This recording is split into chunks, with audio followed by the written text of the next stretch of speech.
What's up guys, Justin here of YugaTech, and yes, despite the global coronavirus pandemic, the show must go on for Huawei, and we're not complaining. So we have the Huawei P40 Pro here. I'm really excited to share with you guys our thoughts about it, and especially about those massive cameras. What we have is in the matte gray version with 8GB of RAM and 256GB of internal storage. Alright, we sanitized it already, and without further ado, here's our full review.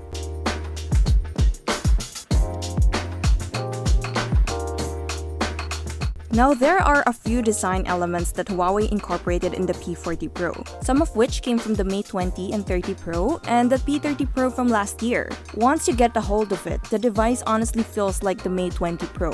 It's light, compact, cold to the hands, and it feels very solid yet a bit slippery to grip.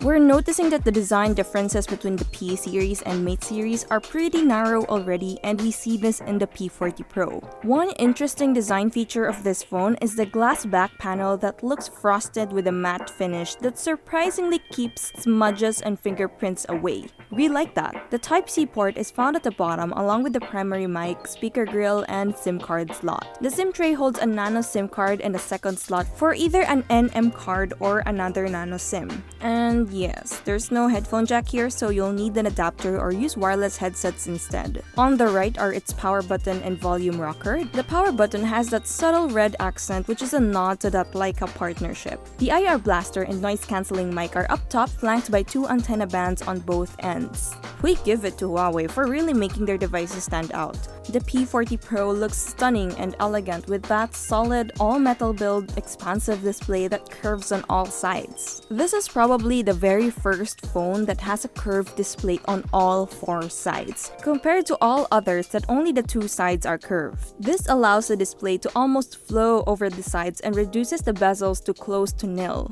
The curves are not as prominent as the one on the Mate 30 Pro, but more like that of the Mate 20 Pro.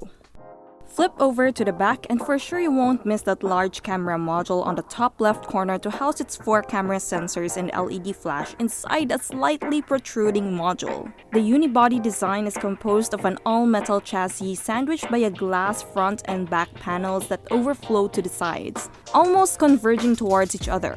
The P40 Pro is also IP68 rated for dust and water resistance for up to 1.5 meters in under half an hour. It's thicker than the P30 Pro by half a millimeter and heavier by 17 grams. Come to think of it, the Huawei P series is becoming thicker and heavier in each iteration since the P10 Plus. What's missing though is what type of glass protection is used here, since Huawei never mentioned Gorilla Glass. Where the P40 Pro really flexed its muscle is with that curved display at the top and bottom sides, further reducing the bezels to as narrow as possible.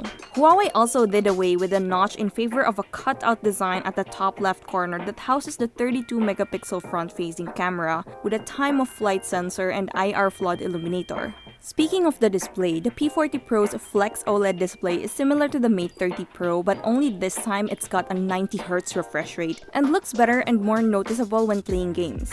It's bright with rich and vivid colors and deep blacks. We get a 6.58-inch screen with a resolution of 1200 by 2640 pixels, giving it a pixel density of 441 ppi. Due to the narrow bezels, it remains more compact and almost the same size as its predecessors. It supports DCI-P3 color space and HDR10+, although Netflix has not yet added the P40 Pro in its list of supported devices as HDR10 compatible. Of course, its fingerprint sensor is embedded under the display. That cutout design for the front camera might be a distraction, so there's an option in the settings to hide the cutout and put a black screen along the entire area, which does not look good in our opinion. When playing videos using the native player, that part is also automatically blocked out so it does not interfere with the viewing experience. Nonetheless, the single downward-firing loudspeaker is good enough to use when playing music and watching videos. It's quite loud and clear, has a good range, and just enough bass.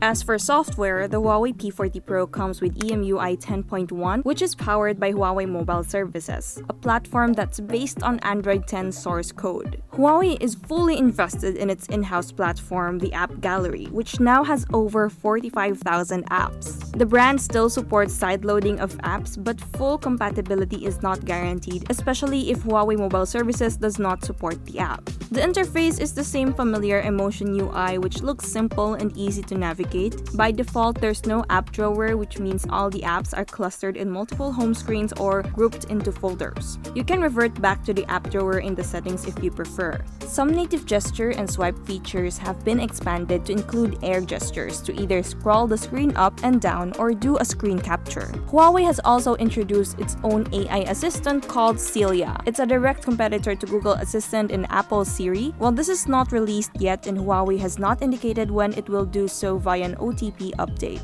If you're coming from an old Huawei phone, transferring all your data, contacts, apps, and settings to the new phone should be pretty easy and fast. Just use the pre-installed phone clone app and everything on the new device will appear exactly the same as the old. This is a long-time feature of Huawei that we really like.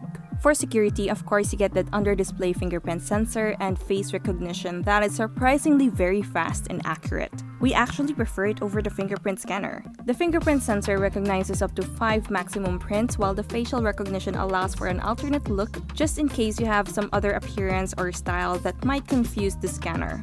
Under the hood, the Huawei P40 Pro has a tri-cluster high-silicon Kirin 990 5G chip, which comes with an octa-core processor with a max clock speed of 2.8 GHz, paired by a Mali G76 MP16 GPU. This is the same chipset used by the Mate 30 Pro 5G, by the way. The architecture consists of 2 high-performance cores based on an ARM Cortex-A76 2.86 GHz to handle immediate intensive workloads. So you also get 2 more high-efficiency cores based on the same Cortex-A76 2.36 GHz for sustained performance, and 4 ultra-efficient cores based on the Cortex-A55 1.95 Hz to tackle everyday light activities. It also has 8GB of RAM and either 128 or 256GB of internal storage that's expandable for another 256GB via an NM card. As for performance, it's through the roof. It's very fast and can gobble up a ton of apps and games without straining a muscle. As you can see, this is supported by the benchmark scores we got. Since this is a similar chipset to that of the Mate 30 Pro 5G, although at a slightly higher maximum clock speed, some of the benchmark scores should be close to each other. The GPU is also the same, although this one has MP16 compared to the MP10 on the latter. Alright, let's talk about the main spotlight of this device, the cameras. Huawei is back at it again with their camera powerhouse backed by Leica.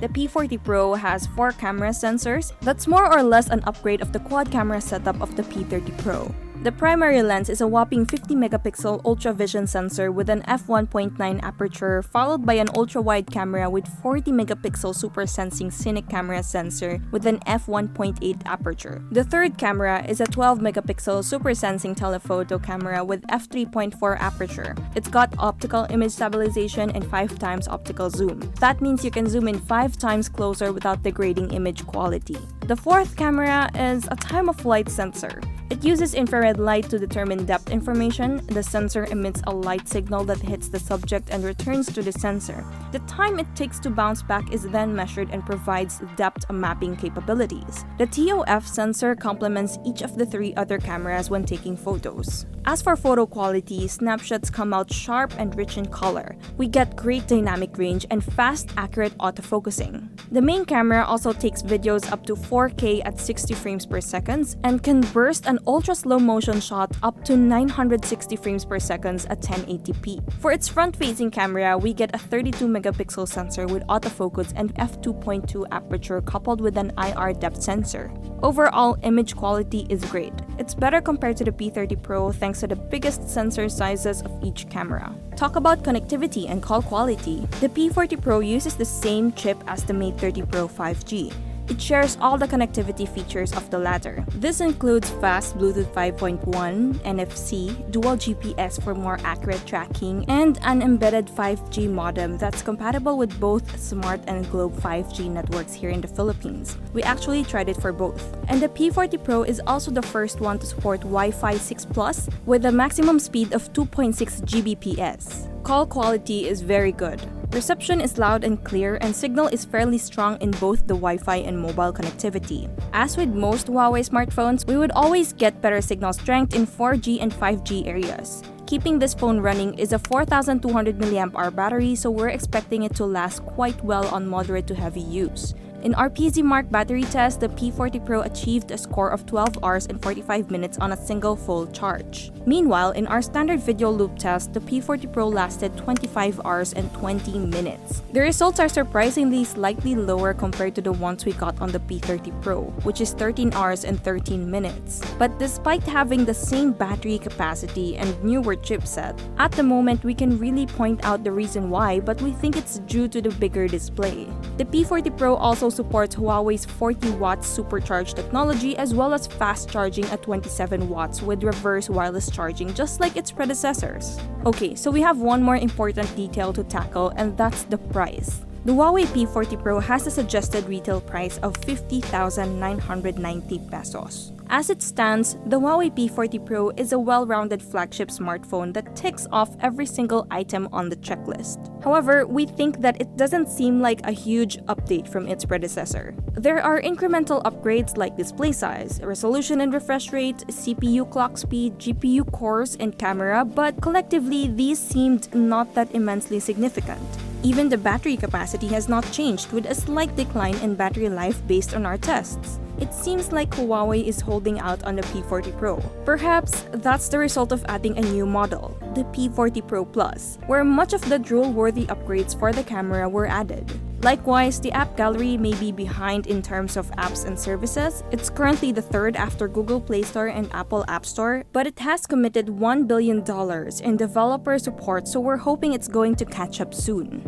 Don't get us wrong, the P40 Pro is a pretty attractive device. Very nice design, impressive performance, impressive camera, and good battery life. It's just overshadowed by the P40 Pro Plus with that penta-camera setup. If you're coming from the P20 Pro or the P30, then the P40 Pro is an ideal upgrade. However, if you're using the P30 Pro, then you should be looking at the P40 Pro Plus instead for your next upgrade. And that's it for this review. What do you guys think about this Huawei P40 Pro? Let us know in the comments. And if you enjoyed this video, be sure to drop a like, subscribe to our channel for more content, hit that bell icon so you don't miss any future uploads, and be sure to visit YugaTech.com for the latest tech news and reviews. This has been Justin, and don't forget to wash your hands and stay at home.